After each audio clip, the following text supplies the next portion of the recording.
கர்த்தருக்குள் பிரியமானவர்களே, ஆண்டவராய் இயேசு கிறிஸ்துவின் புண்ணிய நாமத்தினாலே உங்களை வாழ்த்தி வரவேற்கின்றேன். லெந்து காலத்துக்குள்ளே நாம் பிரவேசித்திருக்கிறோம். இந்த லெந்து காலத்தை தவசு காலம் என்று கூட மக்கள் சொல்வார்கள். ஆவிக்குரிய வாழ்க்கையிலே புதுப்பிக்கிற ஒரு காலம். ஈஸ்டர் பண்டிகை அல்லது உயிர்த்தெழுந்த பண்டிகையை மகிழ்ச்சியோடு கொண்டாட வேண்டும் என்றால் இந்த லெந்து காலத்திலே நம்முடைய இருதயத்தை நாம் ஆயத்தப்படுத்த அழைக்கப்படுகிறோம். லெந்து காலம் என்று சொல்லும் பொழுது 3 வார்த்தைகளை பயன்படுத்துவார்கள். முதலாவது a time of reflection, அதாவது நம்முடைய வாழ்க்கையிலே பிரதிபலிப்பின் காலமாக சொல்லலாம். அதே சமயத்தில் ரிப்பெண்டன்ஸ், மனந்திரும்பலின் காலம். மூன்றாவது ரினிவல், அதாவது நம்மை புதுப்பிக்கிற காலமாகும். மத்தேயு நற்செய்தி நூல் 4ஆம் அதிகாரம் 1-2 வாக்கியங்களை வாசித்து பாருங்கள். இந்த வசனங்களிலே நம்முடைய ஆண்டவராய் இயேசுவானவர் வனாந்தரத்திலே 40 நாட்கள் அவர் இரவும் பகலும் உபவாசித்ததை குறித்து அங்கு பதிவு செய்யப்பட்டிருக்கிறது. அருமையானுள்ளே, இந்த லெந்து காலமானது நம்முடைய ஆண்டவருடைய அந்த உபவாச நாளை நமக்கு ஞாபகப்படுத்துகிறது. இந்த லெந்து காலத்திலே நம்முடைய வாழ்க்கையிலே சுய வெறுப்பு மாத்திரமல்லாமல் இந்த சுய வெறுப்பை ஜெபத்தோடு, அதே உபவாசத்தோடு, தான தர்மங்களோடு செய்ய அழைக்கப்படுகிறோம். இந்த லெந்து காலத்தை நாம் சரியாக ஆயத்தப்படுத்தும் பொழுது ஆண்டவரோடு உள்ள உறவிலே நாம் நெருங்கி வாழுகிறோம். அருமையானுள்ளே, 3 காரியங்களை நான் சொல்ல விரும்புகிறேன். The 3 pillars of Lent என்று சொல்லலாம். லெந்து காலத்தினுடைய 3 தூண்களை சொல்கிறேன். ஒன்று என்ன? ஜெபமாகும். இந்த ஜெபம் என்பது ஆண்டவரோடு நாம் நெருங்கி பேசுகிற, உறவாடுகிறதை அது குறிக்கிறது. இந்த ஜெபத்திலே ஆண்டவரை அறிந்து கொள்ளவும், ஆண்டவருடைய வழிநடத்தலை தேடவும், அதே சமயத்தில் அவருடைய மன்னிப்பை பெறவும் நாம் ஜெபிக்க அழைக்கப்படுகிறோம். இந்த செய்தியை கேட்டுக்கொண்டிருக்கிற சகோதர சகோதரிகளே, ஒருவேளை இதுவரையிலும் ஜெபம் என்கிற அந்த பதத்தை நீங்கள் சரியாக புரிந்து கொள்ளாமல் அல்லது அதை அனுபவிக்காமல் இருந்தால் இந்த லெந்து காலத்தில் ஜெபிக்க தொடங்குங்கள். இரண்டாவதாக, அங்கே முதல் காரியம் ஜெபம் என்று சொன்னேன், பிரேயர். இரண்டாவது ஃபாஸ்டிங் என்பது, உபவாசம் என்பது நம்முடைய சுய வெறுப்பை அது வெளிப்படுத்தக்கூடியதாக இருக்கிறது.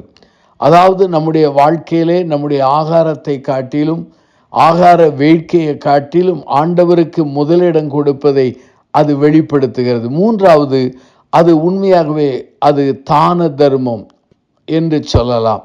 ஆகவே இந்த தான தர்மத்தை குறித்து நாம் கற்றுக்கொள்ளும் போது நம்முடைய தேவைகளுக்காக மாத்திர வாழ்ந்த நாம் பிறருடைய தேவைகளை அறிந்து மனதுருக்கத்தோடு உதவி செய்கிற மனப்பான்மையிலே வாழ வேண்டும். அருமையானுள்ளே, நம்முடைய ஆண்டவராய் இயேசுவானவர் அந்த 40 நாட்களிலே அந்த சோதனை எப்படி ஜெயித்தார்? வசனத்தை சார்ந்ததினால் ஜெயித்தார். அதே சமயத்திலே அந்த அந்த அந்த அருமையான பாடுகள் அல்லது அந்த சோதனை காலத்திலே அவருக்கு ஆவியானவருடைய பலன் அருளப்பட்டிருந்தது. ஆவியானவரால் வழிநடத்தப்பட்டிருந்தார். அதே சமயத்திலே அங்கே அந்த 3 சோதனைகளிலும் நீங்கள் திரும்ப திரும்ப வாசிப்பீர்கள் என்றால் ஆண்டவருக்கு அல்லது தேவனுக்கு முதலிடம் கொடுக்கிற அந்த நிலைமை அங்கு விளக்கப்பட்டிருக்கிறது. அருமையானுள்ளே, இந்த லெந்து காலத்திலே நீங்கள் என்ன செய்ய வேண்டும்? நம்முடைய இருதயத்தை ஆராய்ந்து பார்க்க வேண்டும். நாம் ஆண்டவரோடு மாத்திரமல்ல, மனிதர்களோடு ஒப்புரவாக அழைக்கப்படுகிறோம். அதோடு நின்றுவிடக்கூடாது. நாம் நம்முடைய வாழ்க்கையிலே பிறர் நம்மை சேவிக்க விரும்புகிறதை காட்டிலும் பிறருக்காக சேவை செய்கிற அந்த மனப்பான்மையிலே வளர அழைக்கப்படுகிறோம். அருமையானுள்ளே, இந்த லெந்து காலத்தை நாம் ஆண்டவருக்கென்று சரியான முறையிலே செலவழித்தால் என்ன நடைபெறும் என்றால், நம்முடைய வாழ்க்கையிலே நம்பிக்கையோடு நம்முடைய வாழ்விலே புதுப்பித்தல் காணப்படும். அருமையானுள்ளே, இந்த நல்ல வாழ்க்கைக்கு ஆண்டவர் நம்மை அன்போடு அழைக்கிறார். உண்மையாகவே செயல்பட நம்மை அழைக்கிறார். நாம் இந்த காரியங்களிலே நம்முடைய வாழ்க்கையிலே புதுப்பிக்க அழைக்கிறார். பல ஆலயங்களில் பார்த்திருக்கிறேன், அதிகாலை ஜெபங்கள் காணப்படும்.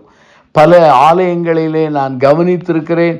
வெள்ளி, சனி, ஞாயிறு 3 நாட்களில் விசேஷித்த கூட்டங்கள் அங்கு வைக்கப்பட்டு மக்களை ஆண்டவருக்கு நேராக, புதுப்பித்துகளுக்கு நேராக அவர்கள் முயற்சி செய்வதை நான் கண்டிருக்கிறேன்.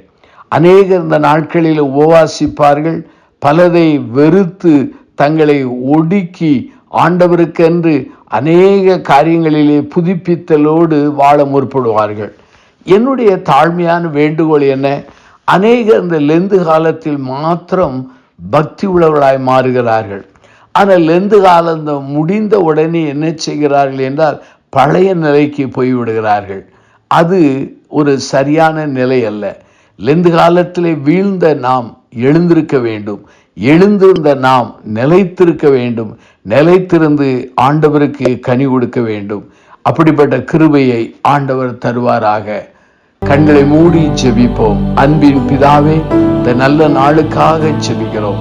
இந்த லெந்து காலத்தை நாங்கள் சரியாய் பயன்படுத்த உதவி செய்யும். எத்தனையோ வருடங்கள் எங்கள் வாழ்க்கையில லெந்து காலம் வந்தது, போய்விட்டது.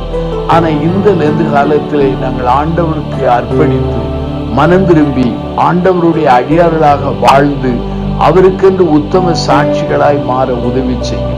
இயேசுவின் நாமத்தில் ஜெபிக்கிறோம் ஜீவனுள்ள பிதாவே, ஆமென்.